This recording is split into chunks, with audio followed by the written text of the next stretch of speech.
We're live. The conversations about Maduro, etc., are going to be going on for all of history, I guess. But one of the two things stuck out in my mind recently in watching the aftermath. And one of them was the cheering and dancing and praising God in the streets of Venezuela and all over the world. People in America, people in Cuba, all over the world, people were celebrating. And one of the some of the videos that I mostly enjoyed were where one person was sound asleep and their spouse a great one. Came in to wake them up and said that Maduro had been captured, and he said it's a lie, and finally woke up enough to grab his own phone and saw the story and began dancing around his bedroom. Jumped up out of bed and started dancing around. And the entire nation is dancing around. I mean, there's not even a question of they're worried about what's left of the Maduro regime. And there's a lot left of the Maduro regime. But will they all, the baddest of the bad, now flee the country because Papa Trump has come to town and he intends to stay until they leave? Yeah, but I wanted to get back to the reaction a little bit, because here you had the people in Venezuela dancing in the streets, singing the praises to God, saying thank you to America, etc.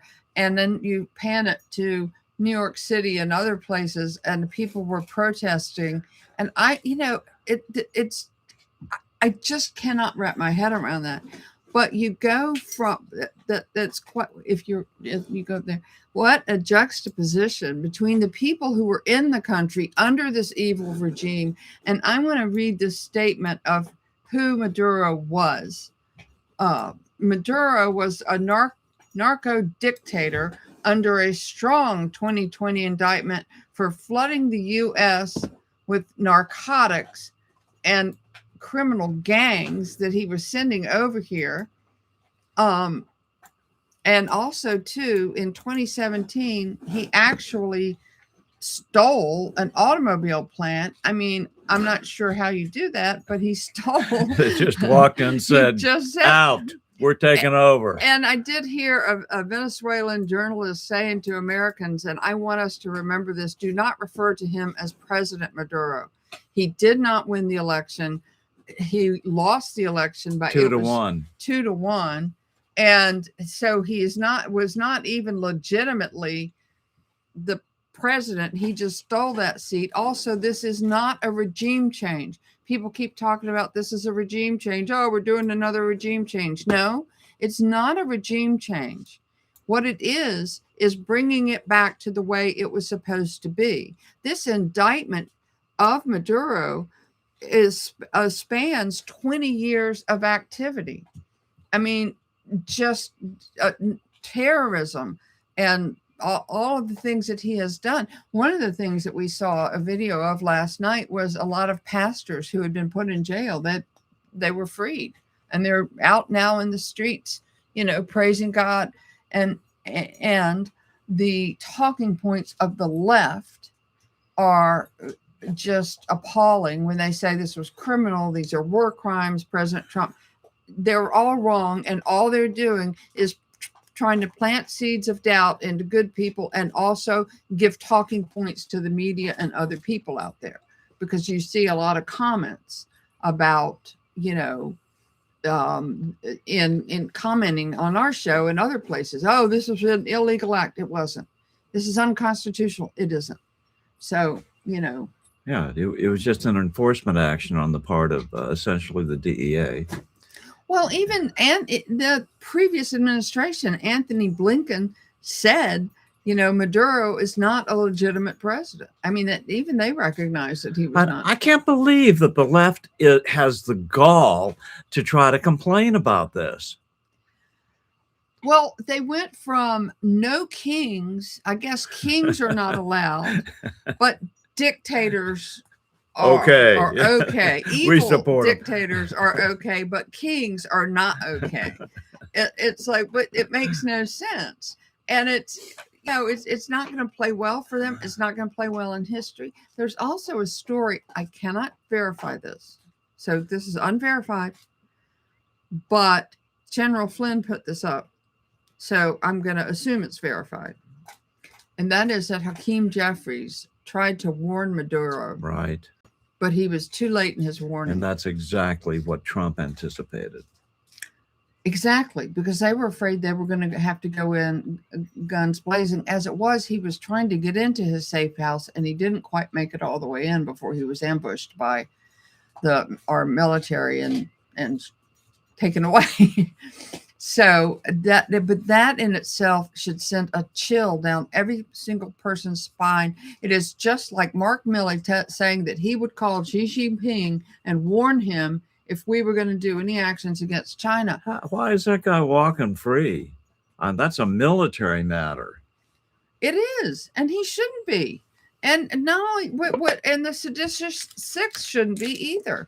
This is a very dangerous game these people are playing. This leaking of information that they should not leak. It is a very dangerous game. They're getting away with it, and Trump isn't the type of person that goes and bashes somebody right away.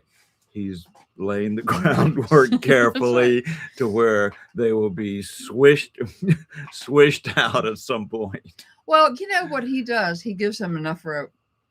He gives them enough rope to, hang themselves. Right. And I will say I have been elated by the response of people of Venezuela. I have been elated, as elated as I have been in that, I have been as dismayed and embarrassed at my fellow Americans protesting the removal of this clearly. There's such a small group, though. I mean, I think all of the United States is celebrating.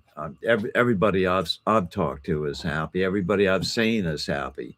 The only people I haven't seen that are happy are a couple here on the chat. Yeah, because they're paid protesters. Yeah, I don't pay attention to that. I don't see any sense in pushing back sometimes on some of the comments that people make, but I do want to say this. Yes, it was legal. No, it does not go against the Constitution. And yes, he had every right to do it. Here's a good comment. What about the voting machines? What do you think? Oh, Sidney Powell's had a lot to say about that. I was watching an old interview she did with Lou Dobbs at the time, back in 2020, and people have been just flooding the place with what she said then. And what they're saying now is that all of that information is going to come out. And a lot of people think, and I tend to think they're right, they think that Maduro is going to talk. They think that he is going to sing like a bird. He does not seem like the type of person to have enough fortitude within himself to be able to be. Yeah, he's a coward. Well, he's a big fat coward. Yeah. So I think he'll sing. I think he'll talk. I think all of this information is coming out. And I think the VP has already basically turned over the country to President Trump. She was not a good choice.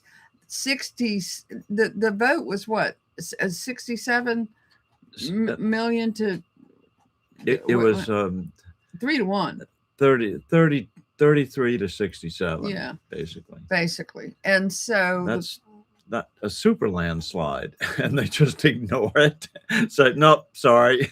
Well, that's just it. But that's what they did the time before with Maduro, with the voting machines. And I remember we did stories on that whole voting machine scam back when it was just Venezuela, and we got booted off of YouTube for it.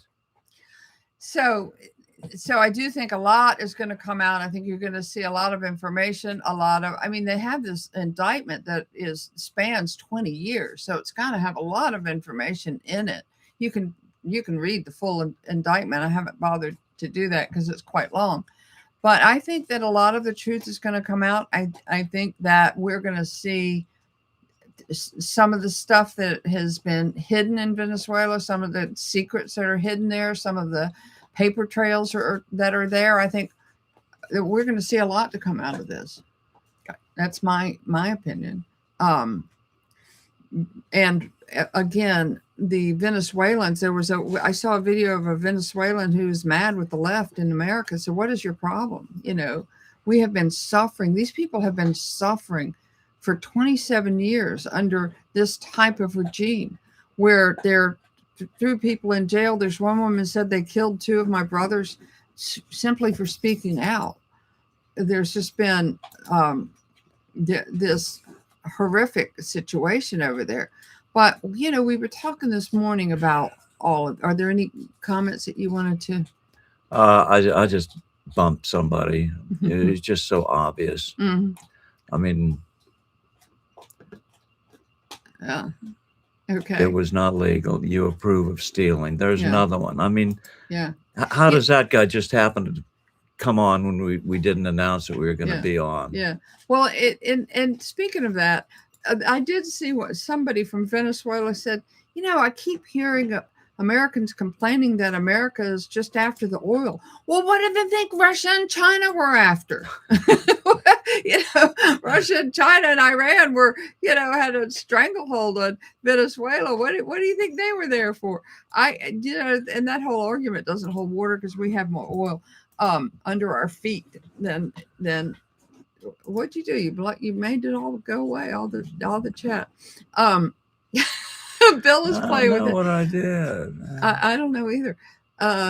But in any case, we were talking this morning about the fact that I see God's handprint all over this thing. I see his handprint all over this. He wanted to get rid of Maduro, and as I said, he found the man to do it. And we did it without any bloodshed. Not one. Not anybody died. Anybody except who was it? The mausoleum, where the people are dead anyway. They blew that up. But this was earlier today, Bill. You and I were talking about a lot of these things, and we were saying, and I believe this with everything in me, that that all of these things that we're involved in right now, the mess that we found ourselves in, not just talking about Venezuela, but the mess we found ourselves in with the transgenders, with this, with that, with all this wildness that's going on, with a man who dares to be sworn in with a Quran. The fault of all of these things lies at the feet of the church. It lies at the feet of God's people who refuse to speak up. It lies at the feet of churches who hid behind this fake separation of church and state. They pretended it's not a real thing. It just really isn't. And if you understood anything, you would understand that the government is not supposed to mandate religion. It doesn't say anything about the people of God getting out of the government or getting out or not speaking about it from the pulpits. When I look back at Jerry Falwell's Moral Majority, where he really pushed to get good Christian people. Now, whether they turned out to be that or not, I don't know, but he was really pushing to get people who were pro-life and pro-God and in government. And the church, what'd you say? You think it was about 10 years ago, maybe? Or so? Yeah. They lost their way. They wouldn't talk about it. They wouldn't, today is a perfect example. Today is a wonderful example for a pastor to give a sermon on, look at what freedom, the Venezuelans now have an opportunity to freedom, and the vacuum that has been filled, that has occurred because of pulling out this evil guy, will be taken care of by the United States until they can get all their ducks in a row and figure out what they're going to do. But basically, until the conspirators either change their ways or leave Venezuela, and then the normal political process can begin to flow again. And my guess is they should put the woman who actually won the election in office, and bring her back in, and whatever they have. Do they have an inauguration, or I don't know. I don't know, whatever that process is. They just need to do that and get it back, get back. And as somebody said, poor Marco Rubio, now he is going to have to be the president of Venezuela. I mean, Marco Rubio has about 5 job titles as it is. This is just one more to add to his plate. But are you seeing any? You're reading the comments. I can't see. Maybe the new leader can clean it up like in El Salvador. Yeah. I don't understand that. Both of you have done an excellent job for years. We do appreciate you as together and as loving team. Your dedication, vigor, and truth has been and continues to be profound, simply outstanding. Thank you. Thank you for One that. with the vision. Thank you. Thank you. We've paid a heavy price. Trust me. Yeah, well, there is a price to discipleship. There is a heavy price to pay to follow Jesus, no matter what. And Jesus said, in this world, you're going to have trouble, and the disciples suffered for the truth, way worse than we ever could. But I want to bring it back to the church. The church has got to get back to doing what they are called to do, which is we are supposed to be in positions of leadership. We are supposed to be running for Senate and the House and all of these other things. We are also supposed to pray. We're supposed to seek God. We're supposed to give advice to our elected officials according to what we hear the Holy Spirit saying, according to what we hear, from God, or what we believe. And so many people hide behind this of, the separation of church and state. I didn't see that when Jesus went before Pilate. Who was Pilate? Was he the church leader? No, he was the political leader. God told Jeremiah, I give you the kingdoms. You take care of this. So, I don't want to get into all those scripture and verse or whatever, but I just want to say now going forward, we need to remember to pray for our president, to speak out about these things. Because if we don't win, and I do fully believe we will, but we always have to take the attitude that we might not win the 2026, the midterm elections. They will impeach him. They will continue to try to do that stuff. Heck, I read the other day they wanted to impeach him for ripping the tag off his pillow.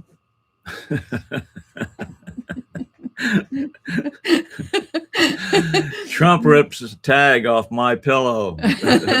Faces life in life in prison. I'm going to share the wit and wisdom that I had. I was so proud of myself for thinking so quickly on my feet. I guess today I read this thing that said, somebody put up that, how they said that the drug tankers were really fishermen. They were fishing boats. Left said they were fishing boats. Somebody put up a picture of the helicopters and said, oh no, they're not helicopters, they're fishing boat. And I said, yeah, they're fly fishing. I'm sorry. I was so proud of myself. I thought it was funny. But that is it. I'm Boy, sorry. There's that one clip. I wish we've kind of, our system is all messed up right now. So I don't have the ability to insert video the way I used to, but there was such a cool video when the actual helicopters were coming up right against the building, and it just was so neat looking, That was the Delta Force. Yeah. Delta Force are the guys with really big arms. Yeah, I know. Yeah. Speaking of Delta Force, I'm going to completely change the subject a little bit, but you always end, or sometimes you end your videos with, I'm still reporting from just outside the citadel of world freedom. And some people are confused about to what you're referring. I'm referring to Fort Bragg. Yeah. He is referring to Fort Bragg. We went to a church close to Fort Bragg, and we saw who the big guys were. We just called them the big guys. You could see them sitting in church. They're just massive. You just no, 3 or 4 average humans just swat them away. Yeah, that was the security of that church. Yeah, having grown up in North Carolina, I knew, what you meant, but I think a lot of people were thinking you meant Washington, D.C. And Certainly I wanted to say that was not Washington, D.C. And thank you, President Trump, for bringing back the name Fort Bragg. Yeah, right. That's it.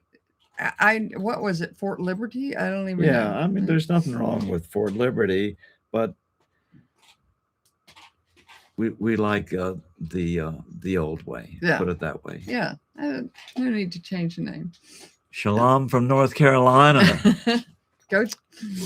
Lifting the sanctions against Venezuela will be an economic boon to Venezuela, to other countries as well. But Trump wants to see Venezuela prosper and be independent. We're not going there as conquerors. That's not what Trump wants on his resume as he passes from this world 10 or 20 years from now. He wants America, make America great again, but it's beneficial to us if the countries around us are free and not sending terrorists across the border to kill us all, and not sending drugs across the border to kill us all, and not, it's just better. It's like, would you rather live next door to honest, upright citizens, or would you rather live next door to thugs? The good people have come on now.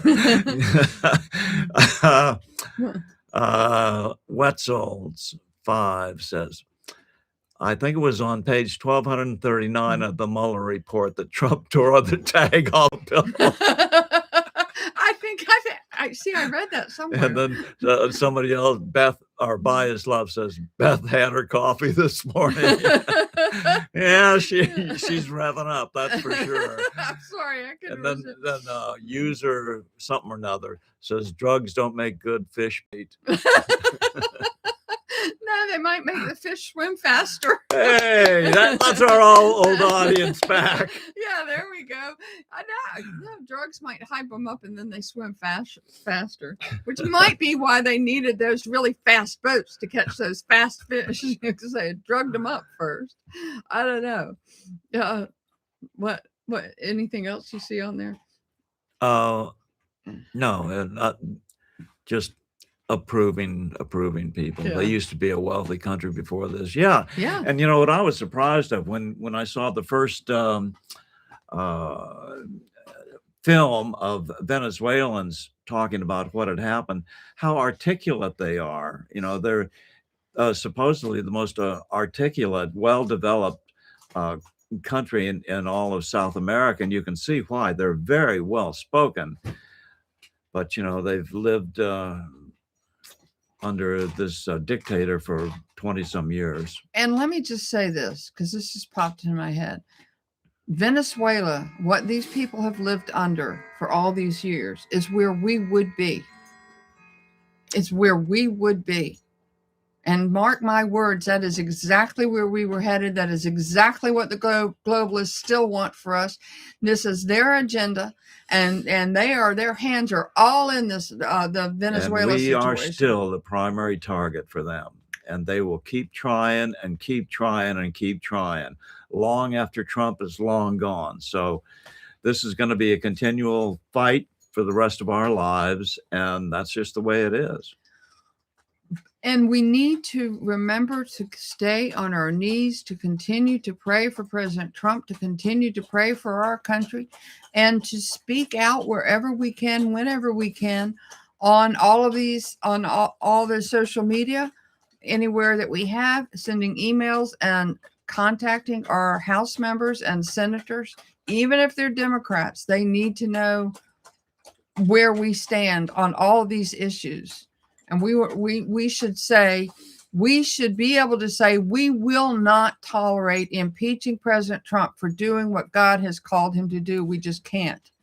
And that's exactly what they'll try to do. We've got to stand for freedom, and we've got to teach the next generation that their turn is going to come, where it's all going to fall on their shoulders. And I know my own kids, I've said it many times to you, are woefully unprepared to take on this responsibility. They're going to have to, when they get in their 40s, they're going to have to shape up, because the weight of this freedom march of this country is going to fall squarely on their shoulders.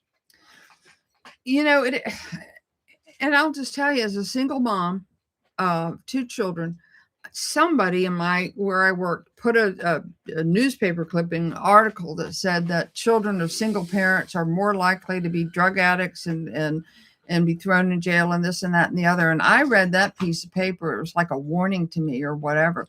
But I read that piece of paper and I said, not on my watch.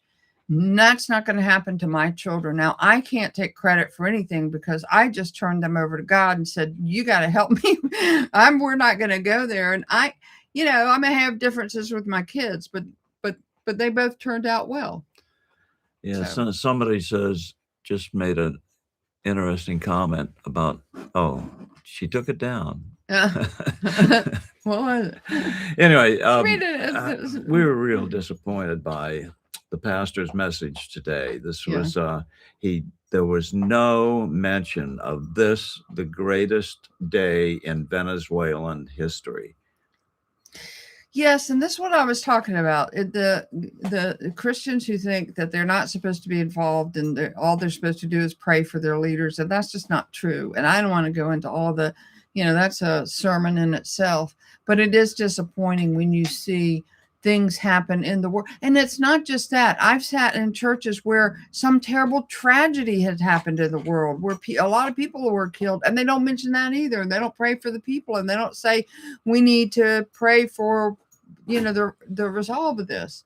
They just it's all about. We can't just pretend that this isn't going on. This is a battle royale between Christendom and Satan, and that's the way it is. I'm sorry. No, that is the way it is. And, and as I said, we all need to step up. We all need to pray more. We all need to speak out. And we need to rejoice in these things. I don't know what tomorrow's going to bring, but today's a good day in Venezuela. Yeah. Today's got to be a better day. Ask anybody in Venezuela. Yeah, that's right.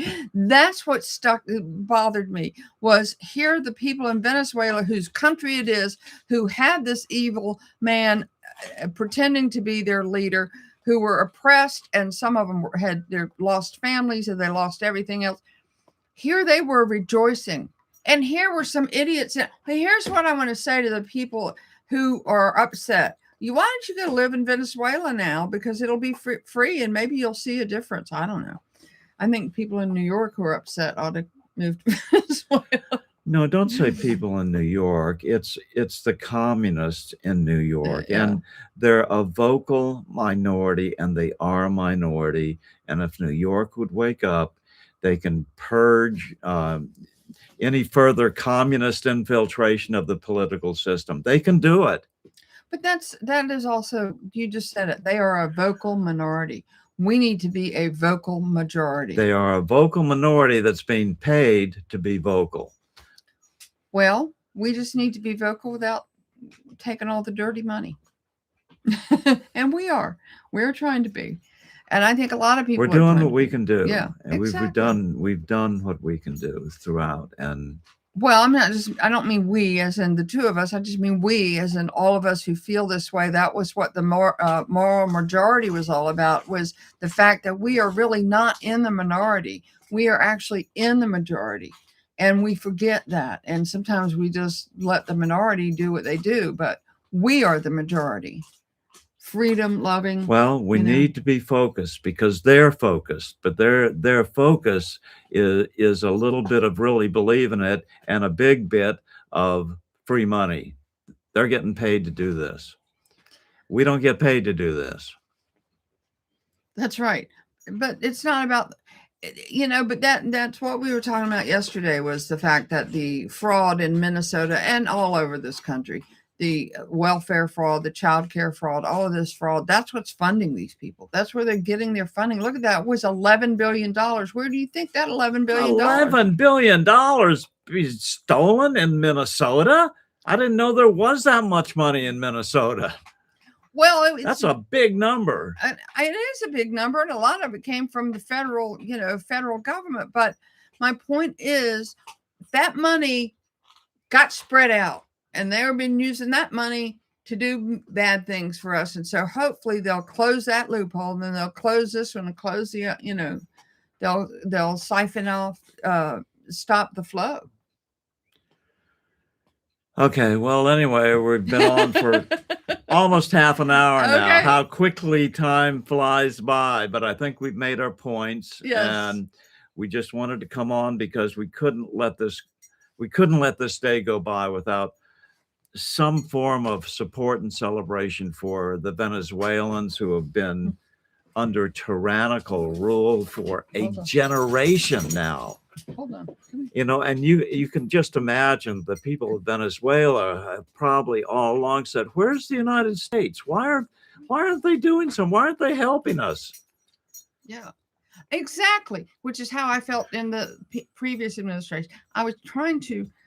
I wanted the people to meet her, but she won't. We can't bend the camera that low. We have our. I'm gonna try. Oh, that's a lift. This is our beautiful. Bella says, "Oh, you need help, Mom?" This is our beautiful Joy, and one of the reasons why I stay in shape because I take her for walks all the time. Say hello to the people, Joy. World's fastest dog. Yeah, I swear, you put your head down, you pick it up, and she's disappeared. But she's my precious girl. So anyway, good Sunday morning to you all, and we'll see you on Monday. Yes. About this time. Yes. Thanks. Okay. One of us has to have our hands free.